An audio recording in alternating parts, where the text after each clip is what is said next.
तूफान से आई बड़ी तबाही, पूरे के पूरे शहर डूबे, मकानों के गिरने की घटनाएं आई सामने।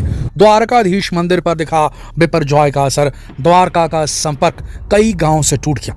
दोस्तों 940 गांव अभी अंधेरे में डूबे हुए हैं, वहां कोई बिजली स्थापित नहीं की जा सकी है। आपको बता दें, जब लैंडफॉल हुआ था बिपरजॉय साइक्लोन का गुजरात की धरती पर, उस वक्त 4,500 गांवों की बिजली गुल हो गई थी। लेकिन प्रशासन की मेहनत से 3600 के लगभग गांव की बिजली वापस ला दी गई है, रीएस्टैब्लिश कर दी गई है वहां की इलेक्ट्रिसिटी लाइंस। लेकिन अभी भी 1000 के तकरीबन 940 के तकरीबन जो गांव है वहां बिजली मौजूद नहीं है गुजरात में। और ये जो बिजली है वो पिछले एक दिन से गोल है। आने वाले टाइम में कब तक एस्टैब्लिश की जा सकेगी ये देखने वाली बात है। आपको बता दें 94,000 लोगों को तटवर्ती इलाकों से उनके घरों से निकालकर सेफ जगह पर रखा गया था, तो लगभग 94,000 लोग अभी अपने घरों में नहीं हैं।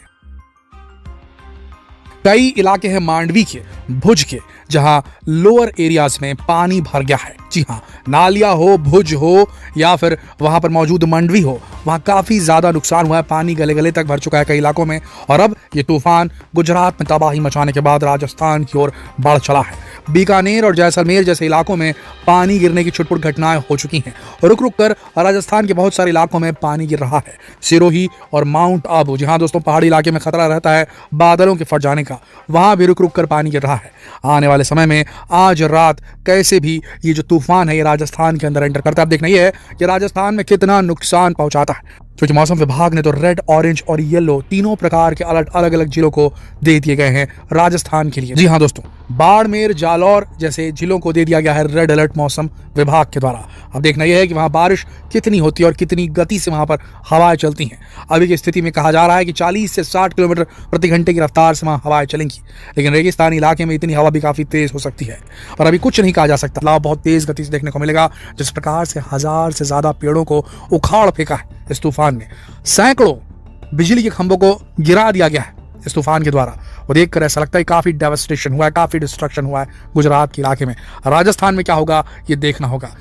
हालांकि एनडीआरएफ और एसडीआरएफ की टीमें वहां पर तैनात हैं, पर देखना यह है कि वहां किस प्रकार से तूफान की एंट्री होती है।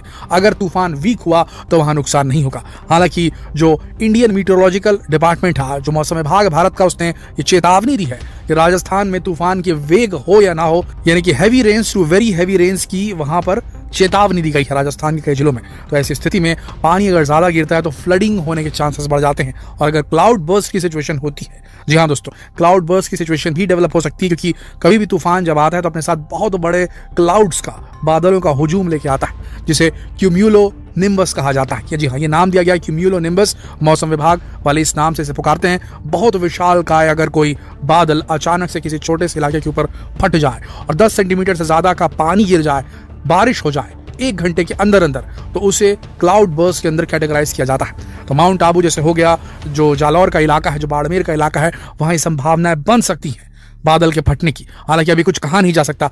हैवी रेन्स और वेरी हैवी रेन्स की चेतावनी दी गई है मौसम विभाग के द्वारा राजस्थान के लिए। आने वाले समय में जो भी लेटेस्ट अपडेट होती है हम आप तक लेकर आएंगे। जिस प्रकार से इस तूफान ने बिहेव किया, व्यवहार किया, उसे देखकर पूरे साइंटिस्ट सन हैरान है। जिस प्रकार से अरब सागर में निकला और वहां से आगे बढ़ रहा था, तो पहले एक बार को लगा कि पाकिस्तान की तरफ जाएगा और कराची में डिस्ट्रक्शन फैलाएगा, लेकिन अचानक से इस तूफान ने समझ लीजिए राइट टर्न ले लिया और वो गुजरात की तरफ आ गया। अभी आप देखेंगे मैप पे तो आपको इस साइक्लोन पूरी तरीके से गुजरात और राजस्थान की तरफ बढ़ता हुआ नजर आएगा। पाकिस्तान के सिंध में हल्की फुल्की बारिश हुई है, जो भी डेवस्टेशन हुआ होगा वो सिर्फ पानी या बारिश से हुआ होगा, वहां तूफानी हवाओं का चलना उतना नहीं हो पाया है। तो इस साइक्लोन ने पूरा अपना रास्ता बदला और भारत की तरफ एंटर किया है। तो बड़ा ही अनप्रिडिक्टेबल रहा इस पूरे साइक्लोन का जो मूवमेंट अरब सागर से निकलने से लेकर गुजरात के अंदर एंटर करने तक। और 5 बजे का टाइम बताया गया था राजस्थान के अंदर एंट्री का, पर अभी तक राजस्थान में तूफान एंटर नहीं कर सका है। तूफान के आने से पहले बारिश की वहां पर घटनाएं जरूर हो रही हैं, सड़कों पर पानी जरूर भर गया है कई जिलों में, लेकिन ये तूफान अभी भी आगे नहीं बढ़ा है। और इसका ये सबूत है कि अभी भी गुजरात में हवाएं तेज गति से चल रही हैं। तो इसका मतलब काफी बड़ा एरिया कवर करके चल रहा है। 300-400 किलोमीटर का आप सैटेलाइट इमेज अगर देखेंगे तो आपको नजर आएगा कितना बड़ा एरिया कवर किए हुए है ये साइक्लोन।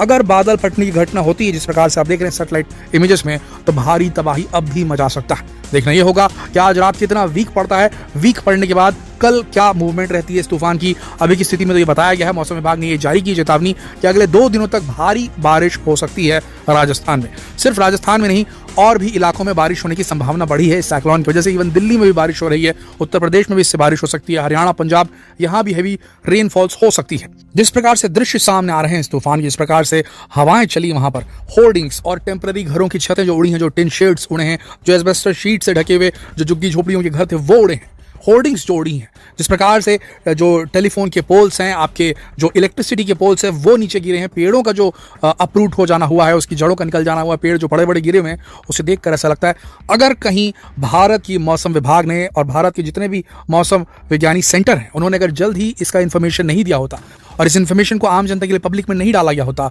तो ये बहुत ज़्यादा खतरनाक हो सकता था। और रेस्क्यू ऑपरेशन भी बहुत बड़े पैमाने पर किया गया, SDRF, NDRF की टीमों द्वारा, सेना के द्वारा, लोकल प्रशासन के द्वारा। तभी जो तटवर्ती इलाकों में जो कच्चे मकानों में रहने वाले लोग थे उन्हें ले जाया गया सेफ जगह में। अगर ऐसा नहीं किया गया होता तो बच्चे, बूढ़े, न जाने कितने लोगों के जान और माल की हानि हो जाती दोस्तों। और दूसरे एंगल से देखा जाए, इकोनॉमिक फ्रंट पर देखा जाए तो जिस जगह से निकला है तूफान, वहां कोई बड़ी इंडस्ट्री, कोई ऑयल रिफाइनरीज उतनी ज्यादा नहीं थी, जिसके चलते वहां नुकसान कम हुआ। अगर बेहद घनी आबादी वाले क्षेत्र में ये तूफान एंटर करता तो न सिर्फ घनी बसाहट में, आप जानते हैं कि बीच में झुग्गी बस्तियों का एक पूरा इलाका होता है, वहां काफी ज्यादा टेंशन हो सकती थी, काफी ज्यादा डिस्ट्रक्शन हो सकता था। अगर इंडस्ट्रीज और फैक्ट्रीज वहां पर होती, वहां डिस्ट्रक्शन हो सकता था। इसके चलते काफी नुकसान झेलना पड़ता सरकार को। लास्ट 2-3 जो तूफान आए थे वो इंडस्ट्रियल एरियाज में आए थे, जो कि कलकत्ता में आए थे, बंगाल के क्षेत्र में आए थे, उड़ीसा के क्षेत्र में आए थे। उन्होंने बहुत ज्यादा डिस्ट्रक्शन किया था क्योंकि वहां बहुत सारी इंडस्ट्रीज थी, फैक्ट्रीज। इस बार जो तूफान आया है वो गुजरात के उस हिस्से से होकर गुजरा है जहां पर इतनी सारी फैक्ट्रीज के इंडस्ट्रियल एरियाज नहीं थे, जहां भारी नुकसान होता अगर वहां पर वो अगर टर्न ले लेता गुजरात के उस हिस्से में जहां पर इंडस्ट्रीज, रिफाइनरीज और दूसरी फैक्ट्रीज वगैरह हैं। साथ ही वो रूट पर घनी आबादी का क्षेत्र नहीं था, ग्रामीण क्षेत्र ज्यादा था।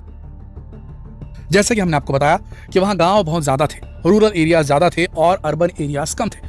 अब जब ये राजस्थान के अंदर एंटर कर रहा है तो वहां पर काफी सारे इलाके ऐसे हैं जहां घनी आबादी मौजूद है। जी हाँ दोस्तों, लेकिन हाँ, तब तक वहां पहुंचते तक अगर उसकी स्पीड वीक हो जाती है तो उतना डिस्ट्रक्शन नहीं फैला पाएगा। वैसे अगर आप राजस्थान के रहवासी हैं, हमारे सब्सक्राइबर हैं और आप ये वीडियो देख रहे हैं तो इस वीडियो के कमेंट सेक्शन में लिखकर जरूर बताएं कि अभी क्या स्थिति परिस्थिति चल रही है राजस्थान की।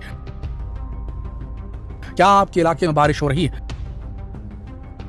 क्या आपके इलाकों में तेज हवाएं चल रही हैं?